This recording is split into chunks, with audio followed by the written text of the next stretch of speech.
Hello, once again, it's me, Eken Sazubika, the founder of Eken's Security and Law Science, the Counterintelligence and Investigation and the International Countermeasures. Last time I made a video, that was yesterday, regard to the arrest of Mazi NNAMDI, and I indicate that my preliminary investigation shows that he was arrested in Prague, Czech Republic, on his way back from Singapore, where he was intercepted. But since that time, a lot of people have been inboxing me and emphasizing that he was arrested in Africa, specifically Kenya. But some people may not understand my explanation. I'm not a comedian, and I'm not just seeking attention, so you may not understand exactly my words, and it's probably because some people focus on listening to comedians, so they may laugh, but I'm not here to make you laugh. It has to do with legal aspect of the matter. Okay, so if you don't understand my explanation, I'm sorry for that. The fact here today is Kenyan authority have debunked the rumor that Mazi NNAMDI was arrested in Kenya. Even though the authority cannot make an official statement because they don't have any obligation to respond to a rumor. But the journalist who interviewed Mazi NNAMDI from Kenya have explained on the video I'm going to show you shortly that, Kenya have no hand over it, and they pray and soon that the Nigerian authority will be able to make it clear, or through Mazi NNAMDI himself, how and where he was arrested. But I want to make a little bit input here. I'm not meant to give any legal advice, but as an investigator with my experience, how Interpol works. The first thing the lawyer of Mazi NNAMDI, if Ejiofor, have to do right now is to ask for the court and access for his client and deploy medical team, because Mazi NNAMDI was granted a bail in 2017 on medical ground. So the most important thing now is to send a medical team to make sure he's physically checked, balanced in terms of health-wise, because the way Interpol works, as long as they flew him from international border, he may be, intoxicated. They may use any kind of medicine on him for him to sleep and wake up at the final destination. And sometimes the way this international police work, sometimes they may have a medical doctor on board during the flight, because it's a long flight, probably 7 hours, or they maybe made the transit somewhere, I don't know. So they may give him a medicine to put him to sleep, so he cannot be able to be violent or both verbal or physical, until he reaches the final destination. But it's very important for the lawyer to have access to his client medical records to understand what kind of medicine they used on him during this flight. That is one simple step that the lawyer need to follow in order to see his client and follow this step. That is another issue. Another point here is when it comes to international bench warrant, it's not a joking matter. I know list of Nigerian politicians, prominent Nigerians, that are on the list of international bench warrants, and that warrant them not to make a travel. You can see some of them travel abroad often, but now most of them in Nigeria for some years they haven't traveled. It's because of such international bench warrants. If you may recall that Atiku Abubakar, the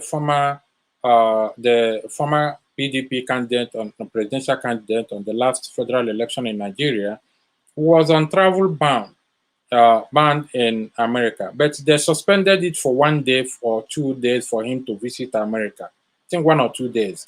So most politicians in Nigeria are on that list, and they are afraid of traveling out. So it's not issue of whether or possibility of having warrant. As long as Nigeria issue a batch warrant, they can communicate with international body or international police criminal organization secretly and circulate it, because Interpol is in every region. There are about 174 Interpol uh, members all over the world. So it's a question of communicating that communication, the warrant to any country, and as long as they put it on IATA list or on data list on the network for travel ban, as long as you buy a ticket, it will trigger alert. So this is not issue of whether he was arrested in Kenya. He wasn't arrested in Kenya. He wasn't arrested in UK. Another issue here, the BBC Igbo, who went to interview, according to them, the consulate general or the person in charge of British embassy in Nigeria. What BBC Igbo was saying, it doesn't make sense to me, because British authority can never release information regard to their citizens because of the Privacy Act, and they cannot also tell the BBC Igbo the truth because of confidentiality. Not only the confidentiality, the British government is going to be diplomatic on this issue, so they cannot release. So if BBC Igbo wanted to get something from the British High Commission, they should request for an official document or official statement from the High Commission regard to NNAMDI Kanu. I'm going to let you now to watch how the Kenya authority debunked the rumor that Mazi Nnamdi Kanu was arrested in Kenya. I want you to have a look while I'll be, right back, so you can watch it, and I will explain in details in a while. Thank you very much. This morning, attention has been drawn to the propaganda that is circulating on social media, originating from Nigeria and from cohorts of the government of Nigeria, talking about abduction, interception, kidnap by Nigerian security agencies, together with international other agencies, of Mr. Nnamdi Kanu, who was interviewed by our television station almost 2 months ago on 21st of May 2021. As a result of the misguided toxins and as a result of the propaganda churned by the Buhari regime that Mr. Nnamdi Kanu was abducted or taken from Kenya. I don't speak for the government of Republic of Kenya. I don't work for the government of Republic of Kenya. I am a media outlet online that works for Africa. Neither do I work for any government in Africa regarding subversive activities that turn around to be conspiracy theories. We did not approach Mr. Nnamdi Kanu for an interview. Mr. Nnamdi Kanu, through his representative in Australia, approached me, called me, telephoned television station myself sometime in May, asking for Mr. Nnamdi Kanu to be interviewed on our television station. My television station has been voluntarily, and I repeat, we have been voluntarily defending the people of Biafra, the people of Amazonia, from the forces that have oppressed them and elsewhere in Africa. Our television station does not have any conspiracy theories. It speaks the truth, especially from myself, regarding the suffering of the people of Amazonia and the people of Biafra. We took interest in the Biafran issue and southeastern Nigerian issue because of the very millions and the millions of videos that were sent to us as an online broadcasting institution. Mr. Nnamdi Kanu is able to say, and I want to repeat, is able to say where, who, how he was seduced to be arrested by Nigerian and other international agents. If Nnamdi Kanu, who is still alive in a prison in Abuja, the Federal Republic of Nigeria, will point a finger at our station or anybody working with my station or my staff, I ask God to take me that day. And I want to ask God to take me on that day. When Mr. Nnamdi Kanu says he ever talked to Dr. Matsanga ever since 21st, when we last had our interview. I want to make it categorically clear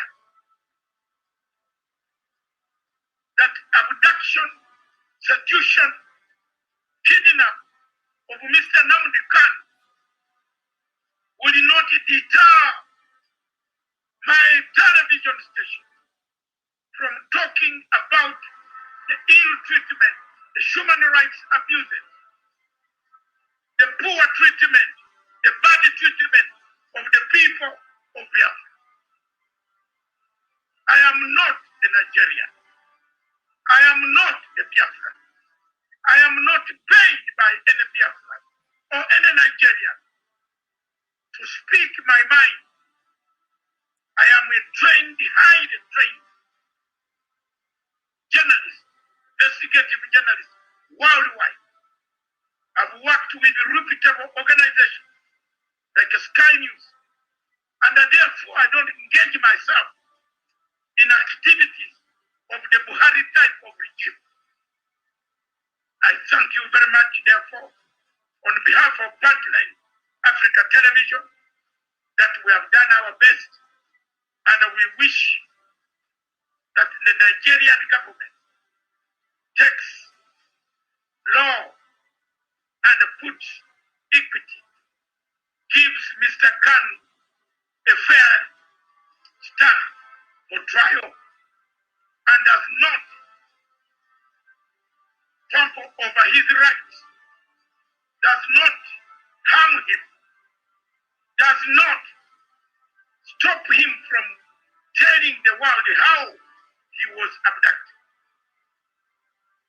We are eager to know, just as you are eager to know. Thank you very much, our listeners, our viewers across the globe. Thank you. Okay, so the preamble here is, again, I will not repeat myself, but the mistake there is, has Nigeria still maintain death sentence? And Mazi Nnamdi Kanu have suffered almost irreparable harm and the risk to his life when his house was invaded. Since he managed to escape Nigeria, he should have made a political asylum in any country that have a signatory to the 1951 Geneva Convention seeking for international protection against the Nigerian government. With that, no country in the world can send him back where he may, in a country that where he may not get a fair hearing or fair trial based on the previous evidence that his house was invaded and he feared for the risk of his life. But this is just um, an advice to every Biafrans all over the world, whether in Britain, Canada, US, anywhere in the world. If you feel that you have a well-founded fear of persecution under the 1951 Geneva Convention on Refugee Procedural Protocol, go and approach that authority or the United Nations office. Emphasize your fear of returning to Nigeria and let them know your intention to seek a political asylum because the 1951 Geneva Convention, as I said on several occasions, defined the category on which an applicant can make an application for international protection. If you own a well-founded fear of persecution based on your race, ethnicity, particular social group, religion, or gender, you can make an application and the application will be reviewed.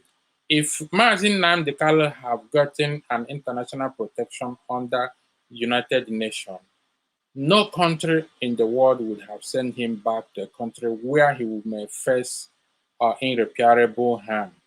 It's your right to seek a political asylum.